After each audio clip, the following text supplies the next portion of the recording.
Notre voix devient une forme de télécommande, Lauriane. Un peu, oui, mais quelle transition sublime. Bah écoutez, alors... C'est son job. Vous n'avez même pas vu venir. Oui, effectivement, j'avais envie de parler de cette tendance maintenant dans la high-tech. On a parlé du pouvoir de la voix.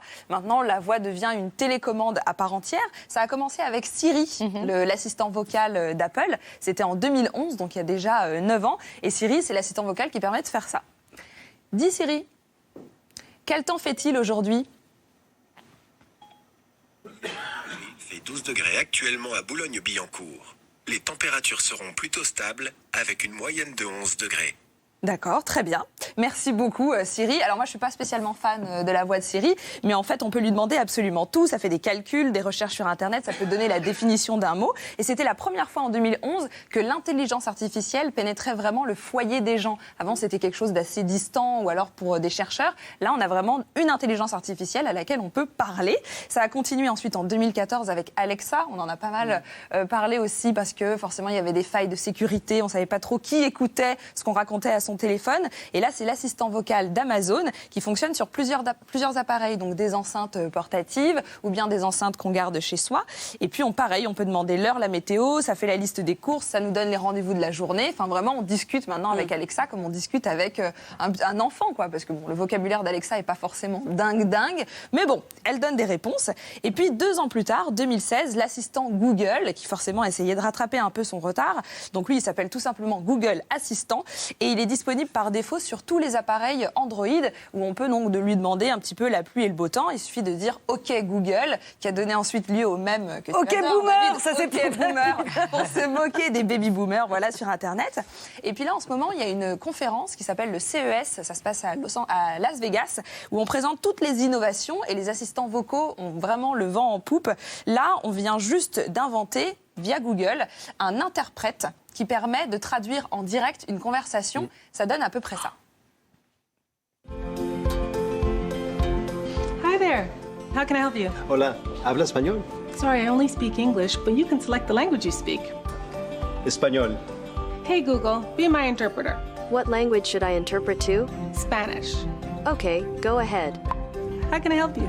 ¿Cómo puedo ayudarte? Donc là, Hola, ¿qué tal? Muy bien, ¿y tú? On a vraiment donc cette tablette, mais ça peut être un ordinateur, un téléphone, sur lequel on a donc l'interpréteur de Google, l'interprète Google, qui s'active et donc on va pouvoir traduire en direct ce qu'on est en train de raconter. Par exemple, là, c'est une employée d'hôtel qui discute avec un Espagnol. Ils n'ont aucune langue commune. Lui ne parle pas anglais, elle ne parle pas espagnol, ce qui est peut-être étrange d'ailleurs pour cet hôtel qui a l'air très chic. Mais peu importe, cet interprète va tout traduire. Alors c'est peut-être le moment de dire adieu du coup aux vrais interprètes ou alors, je sais pas, Courrier International qui va avoir du souci à se faire. Parce que ça ne suivrait pas une dispute de couple. Non, il y aurait du mal. On casse des assiettes, il se désactive. Ça s'arrête. C'est disponible en 42 langues et c'est vraiment l'une des innovations qui a beaucoup fait parler. Autre innovation que j'ai repérée sur le CES 2020, c'est le fait de payer avec sa voix. Jusqu'ici, on avait une carte bleue ou bien, pour les plus anciens, de l'argent, du liquide.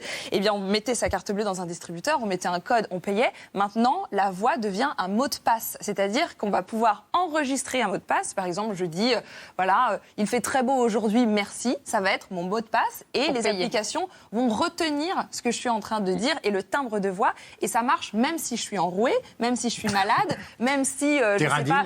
Si t'es radine, ça même si je suis radine, ça fonctionne. Mais les imitateurs vont se faire un plaisir de payer sur le compte de quelqu'un d'autre. Je ne sais pas si ça fonctionne. Il faudrait voir si l'imitateur de Si Johnny l'algorithme perçoit la peut différence payer sur le compte de Laetitia. Je ne sais pas. Peut-être. Je n'en sais rien. En tout cas, c'est en train de très bien marcher, notamment aux États-Unis. Là, il y a Amazon qui vient de lancer un système où en fait, on va pouvoir payer à la station essence. Donc, ça géolocalise la voiture. On dit Alexa, paye pour moi à la pompe numéro 5 et ça paye tout seul via en fait son smartphone et le compte Amazon Pay. On a l'impression que c'est absolument révolutionnaire, mais en fait, la Banque Postale le fait déjà depuis 2017. Les clients de la Banque Postale les plus avancés avec les derniers smartphones peuvent déjà payer en ligne Les Français avec sont forts leur en voix. technologie. Et donc, je me demande si 2020, c'est pas le moment où le sésame ouvre-toi se transforme en « Ô banque, paye pour moi ». Merci beaucoup, Lauriane. C'est assez bluffant cette histoire.